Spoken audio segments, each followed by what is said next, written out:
What's up, ladies and gentlemen? Welcome back to the good, the bad and the stupid. It's Wednesday the 4th of December. I'm going to officially call today Wing It Wednesday. That's because I'm winging it. I've just literally grabbed all the news that I can without actually really looking at it because I haven't had time. But don't worry, I've done it before plenty of times. That's why those ones were the greatest that I've done. Or the shittest. It's a balance. It's a fine balance. But there's always something in there you might enjoy, I'm sure. So keep listening. If not, just zone out for a little while. I'll give you warning when it's all finished, and then you can take your head from behind the settee and stop cringing at my shit delivery skills, should I say. Right, there we go. We're started already. Let's move on to, let's start, should I say, with Boris Johnson is still dodging Andrew Neil's interview. Andrew Neil, the fucking, the hardcore interrogator, is still apparently dodging the interview. So I don't blame him, because I wouldn't want to be interviewing, because it would literally probably derail, especially now with 8 days to go. He's going to derail his election if it's because apparently it's getting really fine. There's a fine balance now between the polls are tightening, and it could go one way or the other. It's tight at the top, and I reckon he thinks that Andrew Neil interview will fucking throw him right off the tracks, probably flip him over, do a double backflip down the hill, crash, burn, and fucking disintegrate his any kind of issue. He's doing enough on his own without actually having Andrew Neil have anything to do with it. But I think he thinks that will be the final nail. So I wonder if he's going to opt for the Philip Schofield interview, because apparently he's got to go on to This Morning and face the interrogation of Philip Schofield and Holly Willoughby. I think he's going to, out of the two, you know which one he's going to opt for, because after the showing with Jeremy Corbyn, you'd probably think that one's going to be like fucking a breeze in the park. But they'll probably be all pally with him anyway, because it showed that they were not as impartial as you'd imagine them to be. So I'll look forward to that one. I shall be reporting on it. I shall be cringing behind the sofa myself. Probably at Boris Johnson, but definitely at Philip Schofield. Oh yes. Also, Boris Johnson's fueled. They've been asking how he gets through the day. How does a rich man with with an entourage and a job that he's always wanted to do, get through the day? If you do a job that you love, regardless of what it is, these politicians, everyone's like, Holly Willoughby said to Jeremy Corbyn, aren't you sick of it, all this campaign and everything? That's what they do. It's their fucking job. It's like, and when you do a job that you love, you don't ever work a day in your life. That's what they say. So you'll work all the hours. Same for Boris Johnson. He's having to do all day, every day. But it's part of the course, isn't it? He loves it. He's buzzing. He's always wanted to be Prime Minister. So, he's fucking living it up. He's got the job he wants. And apparently he's fueled by porridge and flapjacks. So, porridge and flapjacks. Don't know where... Oats, there you go. Porridge is the power fuel of most athletes and stuff like that. So, even as a politician, you've got to kind of get your energy from somewhere. So, and he's having a photo here with some guy with a massive Mohican. So, he's not your average looking Conservative supporter, but they're having unless the guy's taking the photo and then like defacing it and putting it on stickers, or because he looks like a punk. Maybe he'll sort of like put stickers up all over the place and spray paint all over his face or something like that and fuck it up, and do like a dissing the way that all the leaders were dissing what's he called, Donald Trump at the NATO summit. He's gone home early, hasn't he, because he what's he called, Justin Trudeau was slagging him off. Well, I don't know if he was slagging him off, but they were talking about him, weren't they, in a group of them. They're going to talk about each other, aren't they? That's the thing, when it's caught on camera, and Donald Trump was calling him two-faced. But of course they're going to banter about each other. That's their world, isn't it? They're all in the same game, all talking to each other. So it's like being in the office party, isn't it? Your office talking. You got to talk about different people that you all know. So he got caught out anyway, and I didn't say anything too bad. He wasn't really. I watched it to see what he said because I thought, I wonder if he really slagged him off, like calling him Mr. Orange Face, fucked up hair, narcissist, crazy, lunatic. He didn't say any of those things. He just said that his entourage jaws were dropping on the floor because he took a 40-minute press conference off the top of his off the top without any kind of communication with them. Anyway, didn't seem all that bad to me, but he got pissed off, called him a two-faced and said, right, that's it, I'm off. That's one thing I like about him. He just he does what he wants and does what he says, and he just says, fuck it, I'm off. Fuck these lots. I don't give a shit. Don't need you. Don't want you. You won't want my money, so or my input, so I'm doing one. But Boris Johnson was in that little congregation, so it'd be funny to see where the conversation whether he thinks, right, I'm going to fuck you up as well after I've been bigging you up for the election, and now you've been sitting in a little group of bickering little girls talking about me, so I'm going to throw a few spanners under your works. We'll wait and see. Anyway, 8 days till Christmas to some, 8 days till commiseration for others. The election countdown. We're more to come here. I don't know what I'm talking about. I'm not even a political analyst, but I like to talk about it. I think it's like a bit of a boxing match, isn't it? Anyway, Hexham is the happiest place to live in Britain. Where's Hexham? It's in the northeast. Apparently, the northeast is not a great place to live under investment funding and all that kind of stuff, but Hexham has actually been described as the happiest place to live. So there you go, pack your bags, let's all head up to the northeast, up to Hexham. And it's crazy the places that are on the top 10. You got Harrogate, Richmond upon Thames. I can see Richmond upon Thames. It's fucking rich as anything, isn't it? Skipton, Yorkshire, Wales, Leandrod Wells in Wales. Can't even say that place. Altrincham, Monmouth in Wales, Dorchester, Sevenoaks and Southport. I haven't heard of half of those places, and I don't think I'd be happy living in any of them, so there you go. I won't be moving to them. I'd rather stay in the miserable places, thanks. I like to be amongst my kind, or be happy in a miserable place. That's the best way for it. They do say misery loves company. I thought I was happy, but some people, when they say to you, cheer up, when you're walking down the street, makes you think, hang on a minute, I didn't realise I was just minding my own business, mate. I wasn't actually fucking one way or the other. Now you've pissed me off. You've made me fucking miserable by making me think I look miserable. You shouldn't do that in the people in the street. You never know who you're going to come across. You tell people to cheer up in the street, or when they say like a smile, it might never happen. It very much might well have happened, so be careful who you talk to about that. Or if someone's missus has just ran off with their best mate and you've just caught them at that moment, I think you're going to get in a bit of a scrap. He's not going to take too kindly. A woman, well, this is a nice story. A woman nursed a lost duckling which turned up on her dad's doorstep in a storm, and now it won't leave her side. It's grown to a full size. It's sitting on her shoulder. It's crazy how I've seen that a guy in America. It was a goose, I think he did, and the goose is like his sibling, or it's like not sibling. It's like its son, like his.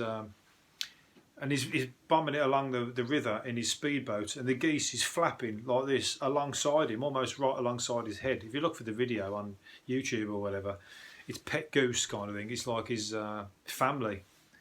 He loves him. It's crazy. Shows that animals do have feelings.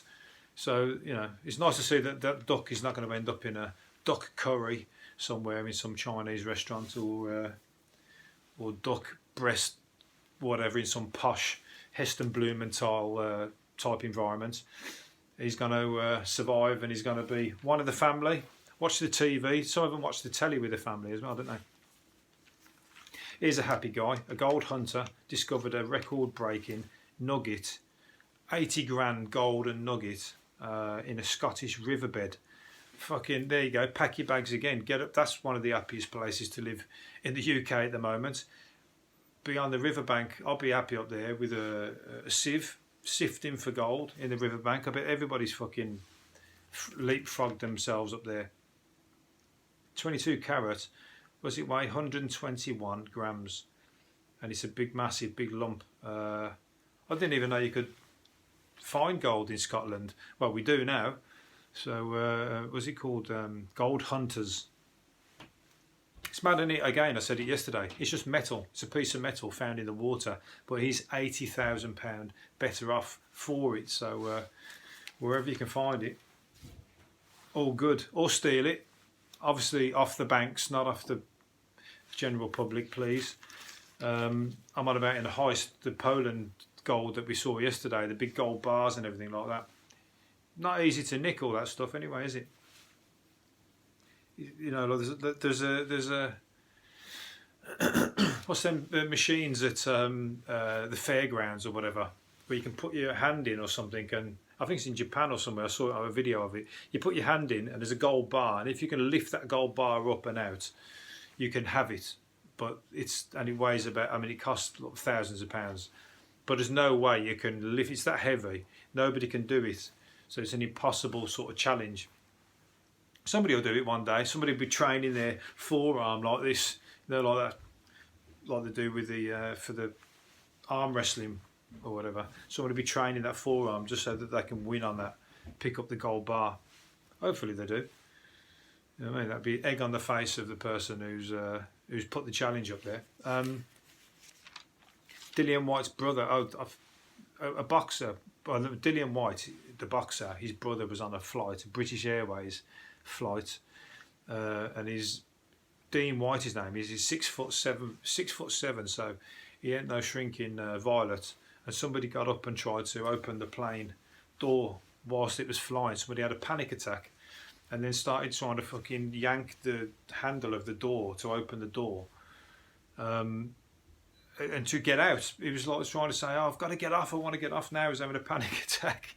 But that's the least of you. That would make your problems worse if you open the door, isn't it? I mean, it's crazy. You know, you're trying to do something that's actually going to kill you. You think you're going to get out and like breathe, or getting claustrophobic. Anyway, he battered him apparently. So he said he didn't rough him up too much because he might have ended up in Saudi Arabian prison because it was on the way to Saudi Arabia or something. But it's good. That's what you want. I've had a crazy guy on a flight once. Fucking, it was crazy because he must have been.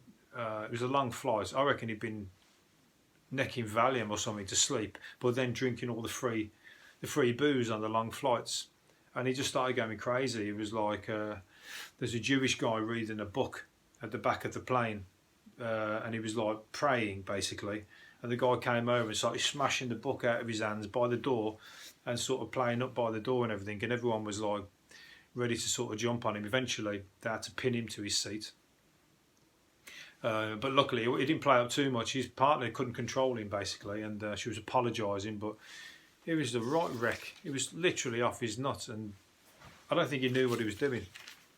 So, you know, idiot basically. You know, everybody's fucking worst nightmare on a flight, that is basically, well close to anyway.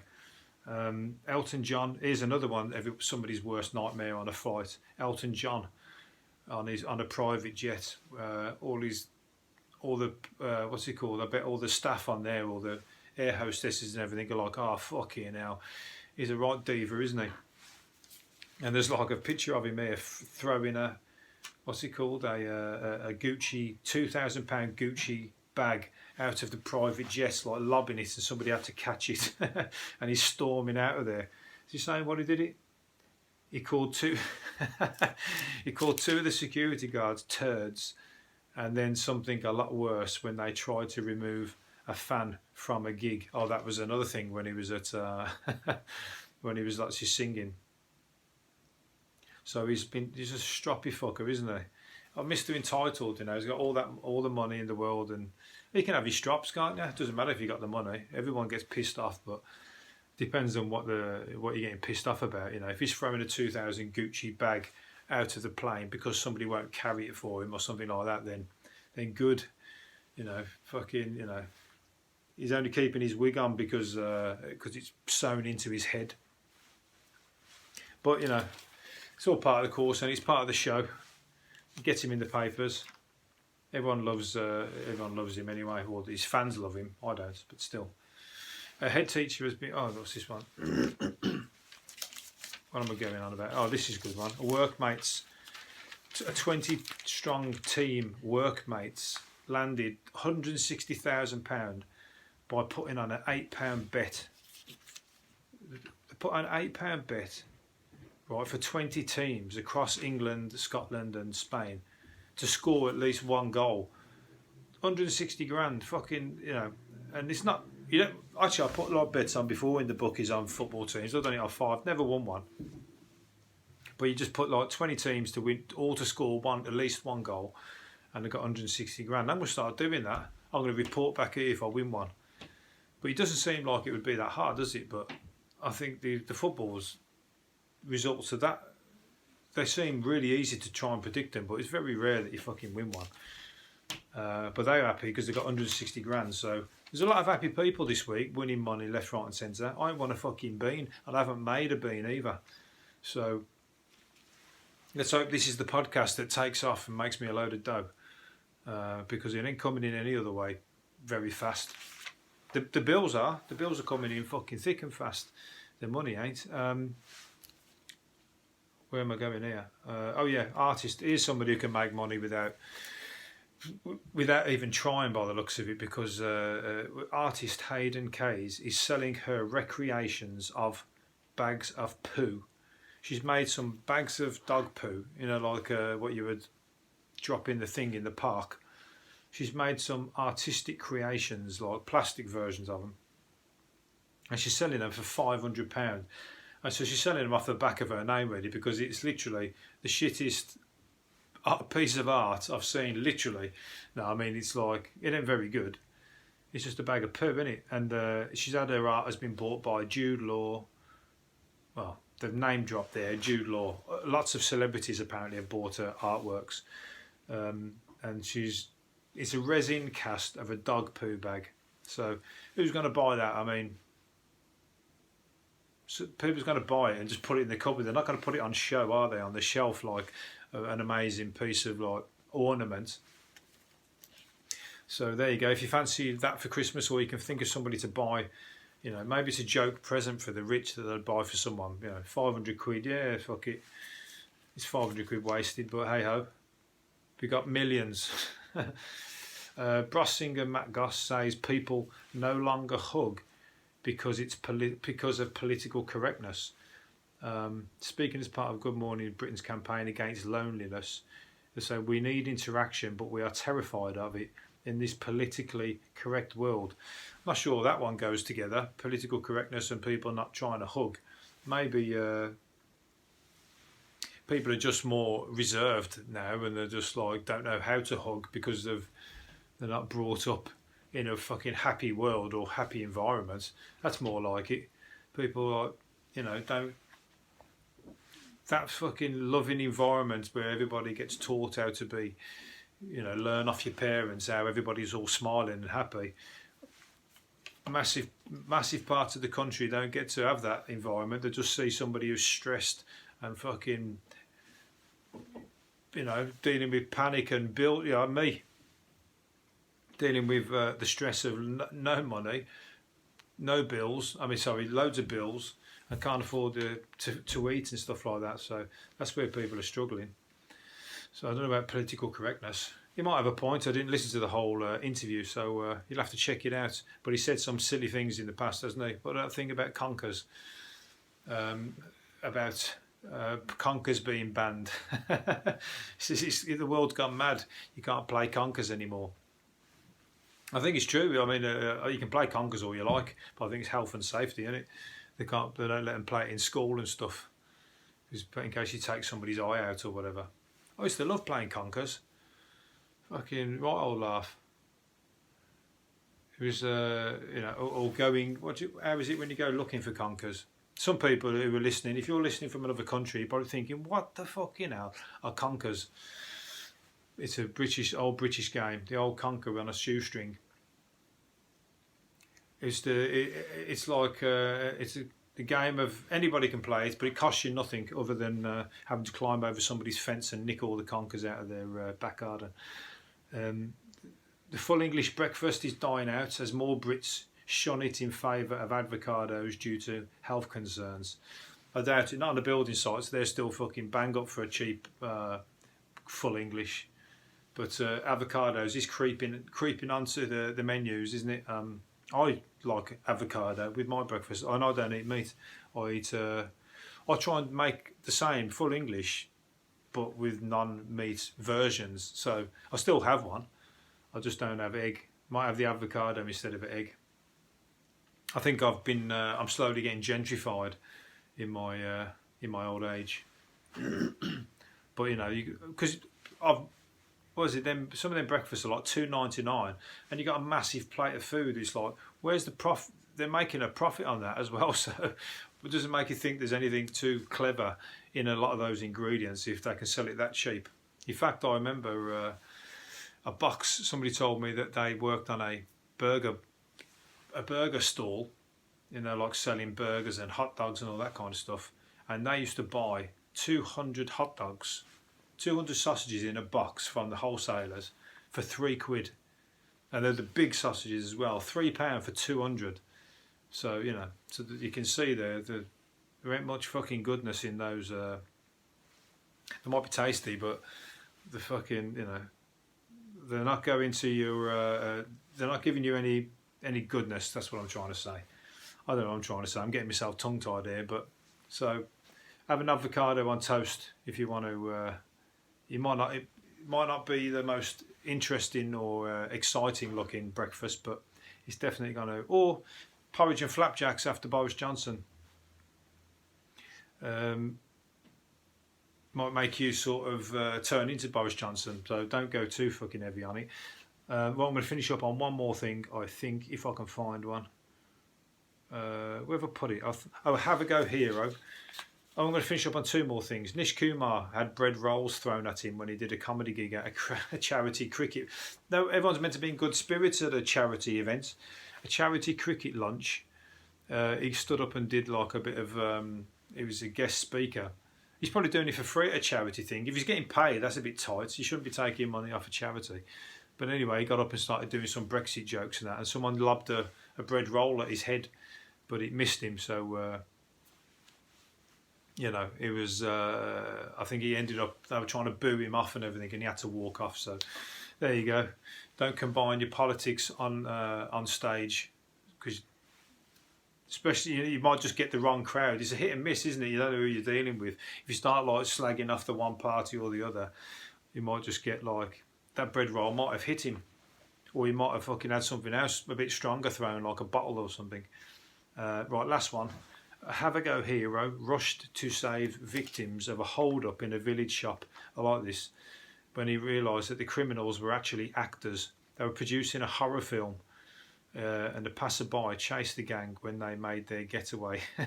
It was reassured by the crew that it was like what's it called? It was a setup for a film. It's good. They're making a horror film. Not many people would run towards a scene of a horror film. So he's like fucking steamed in and started swinging. So good on him. Where is it? They haven't named him wherever, but he was the good citizen of Winthrift in Newborough in Dorset. So there you go. Don't try and rob any shops over there, because if that guy's walking past, you might not get away with it. Right, I'm going to leave it there. I'm going to see you again tomorrow. So see you again. Hope you enjoyed it. See you later. Bye.